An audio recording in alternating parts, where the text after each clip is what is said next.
Muito bem, salve, salve, gente boa, seja bem-vindo, muito bem-vindo aí ao canal. Nesse vídeo a gente vai falar a respeito do seguinte, querido: por que ninguém vencerá os arrebatados? É mesmo, vamos lá, vem comigo até o final.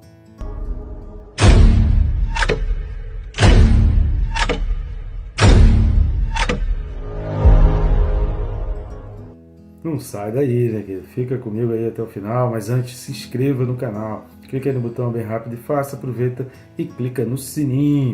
Olha o barulhinho legal, né? Clicando no sininho, querido, você é notificado a cada vídeo novo.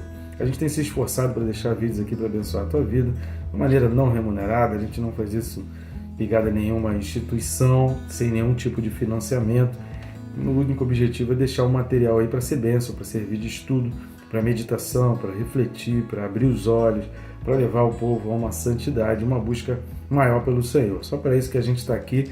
Então, querido, curta, comenta, compartilha, nos ajuda a levar esse vídeo a mais pessoas e fazer com que mais e mais pessoas também sejam abençoadas, fortalecidas, enriquecidas, tenham a sua fé cada vez mais firmada e alicerçada na palavra de Deus, que é fundamental para todos juntos. Então vamos nessa tarefa aí, eu conto contigo, querido, nessa missão para a gente expandir e levar a palavra de Deus por toda a terra. O texto desse vídeo é Apocalipse 17, versículo 14. Apocalipse 17, versículo 14 diz assim: pelejarão eles contra o Cordeiro, e o Cordeiro os vencerá, pois é o Senhor dos senhores e Rei dos reis. Vencerão também os chamados, eleitos e fiéis, que se acham com ele. Tremenda essa palavra, né, querido? Então, é aquilo que a gente vem falando aí ao longo do Apocalipse, se você vem acompanhando outros textos aqui, que a gente vem falando. Deus sempre diante de um quadro que parece que está sempre negativo, há sempre um alento, há sempre uma promessa de vitória. Assim é a nossa vida.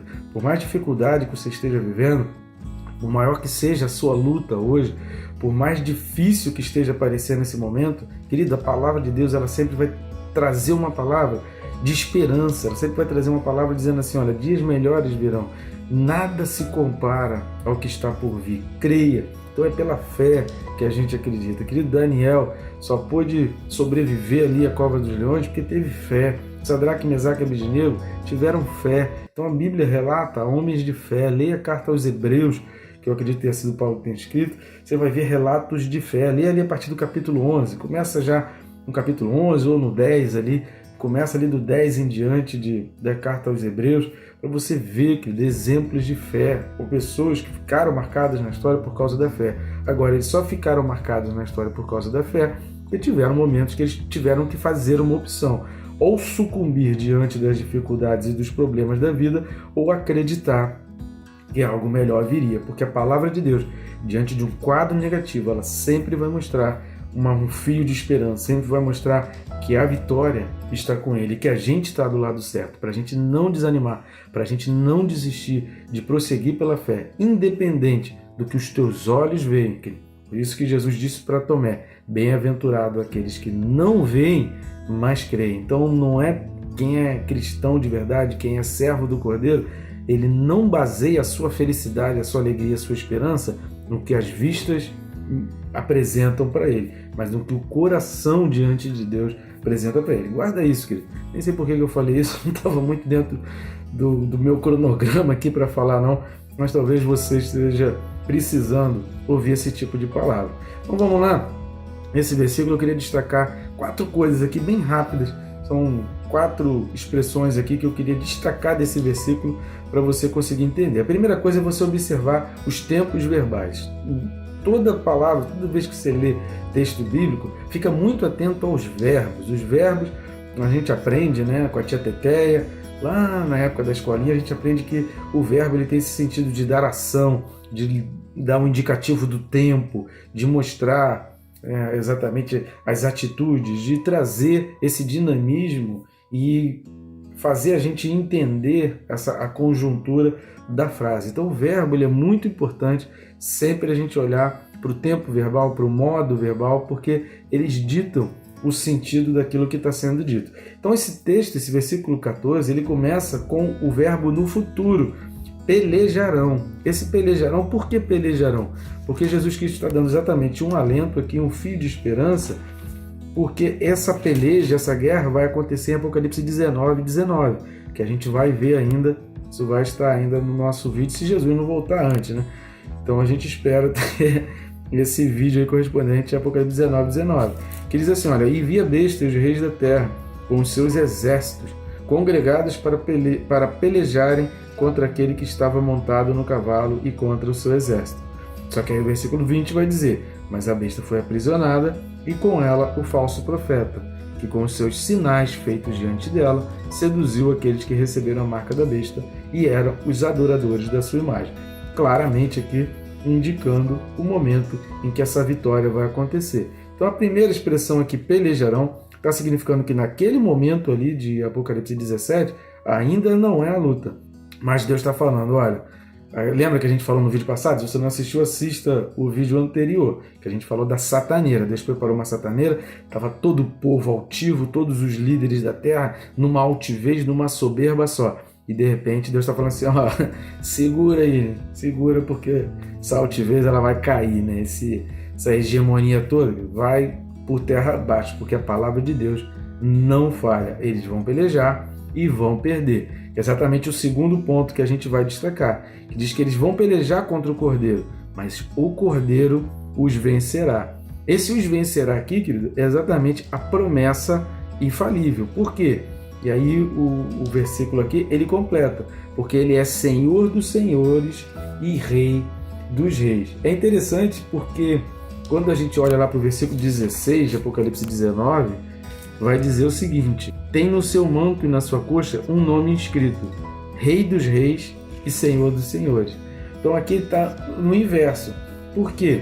Porque dentro desse contexto aqui do capítulo 17, a gente está falando de 7 cabeças, a gente está falando de 10 chifres, a gente está falando de reis que estão se sobrepondo, de impérios, de sistemas que estão governando sobre o mundo aqui. Então a gente está falando de uma altivez, de uma soberba, de um mundo. Então aqui está dizendo que o Cordeiro vai vencer, porque embora todos eles se achem senhores, lembra, assista o vídeo passado que a gente comentou sobre isso, o poder econômico. Eles vão ter um poder ideológico, político e econômico. Então é por isso que a gente entende nessa linha de pensamento. Então eles vão ter um poder econômico, ou seja, eles vão ditar as regras, eles vão ser os senhores do mundo, eles vão se achar aquelas pessoas de que todo mundo, o que quiser fazer depende deles. Qualquer coisa que quiser fazer tem que pedir autorização. Qualquer coisa que quiser fazer tem que, sabe, ter a credencial, tem que ter uma autorização por parte governamental ali. Ninguém vai conseguir comprar, vender, se não for totalmente controlado. Então eles terão um nível de controle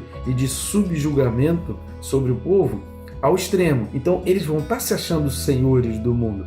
E aí Jesus está dizendo aqui, mas o Cordeiro é o Senhor dos senhores. Vocês se acham os senhores, mas existe alguém que é Senhor de vocês e um dia o joelho de vocês vai se dobrar também. Por isso aqui está invertida a expressão. Primeiro fala Senhor dos senhores e depois fala o Rei dos reis. E lembra que a gente está falando de governante, de líderes aqui, que na época de João não tinha como falar, nem existia esse tipo de sentido, né, de falar presidentes ou primeiro-ministro, não tinha isso. Então, governante do mundo, seja um império, seja república, seja uma ditadura, governante é rei. No entendimento do livro de Apocalipse, é retratado como rei, que é aquele dirigente, aquele que governa. E aí Jesus Cristo é o Rei dos reis, é o governador de todos os governantes. Ou seja, por mais altivez que pense, você está sempre abaixo de alguém. Você está se achando o máximo, você está se achando o maioral, você está se achando o dominador. Existe alguém que domina você. Você está pensando que você está fazendo as coisas do jeito que você quer. Tem alguém que está controlando tudo, querido. Nunca pense que as coisas estão fugindo do controle de Deus. Está tudo no controle.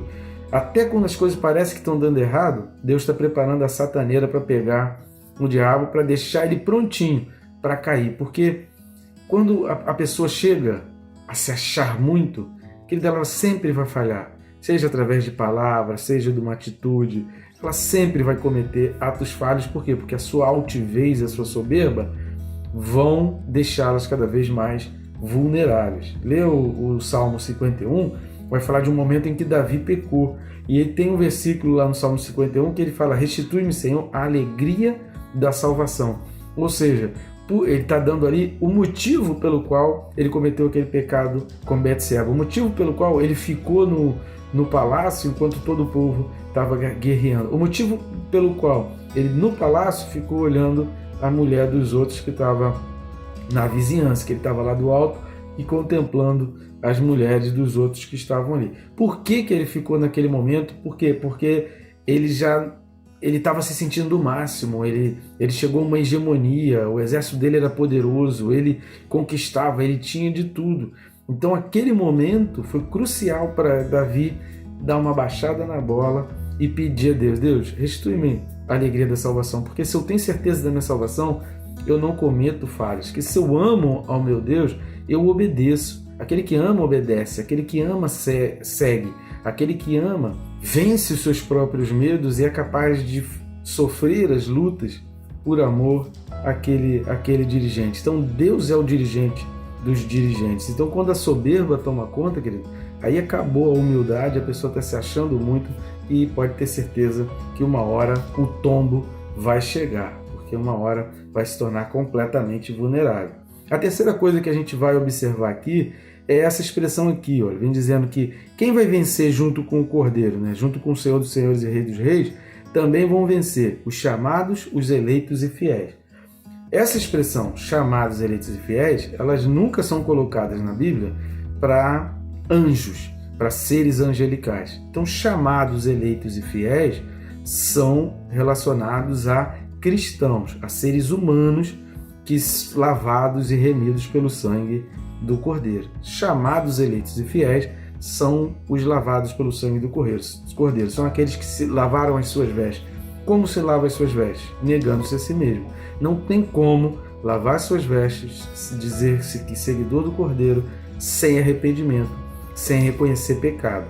Então, insistir no pecado, querido, é adiar o lavar das vestes, que talvez, a gente nunca sabe o dia de amanhã, querido. Tem muita gente que ficou adiando tanto o lavar das vestes que morreu e foi para o inferno.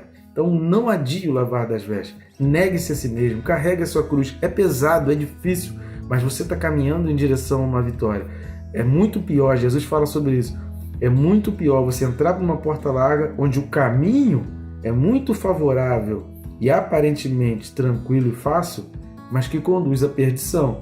Então esse caminho não presta. É muito melhor você entrar por uma porta estreita, você seguir um caminho um pouco mais difícil, carregando a sua cruz, mas ver ali a sua glória. Porque o tempo da promessa, querido, é infinitamente maior ao tempo de todo o processo, ao tempo de toda a luta.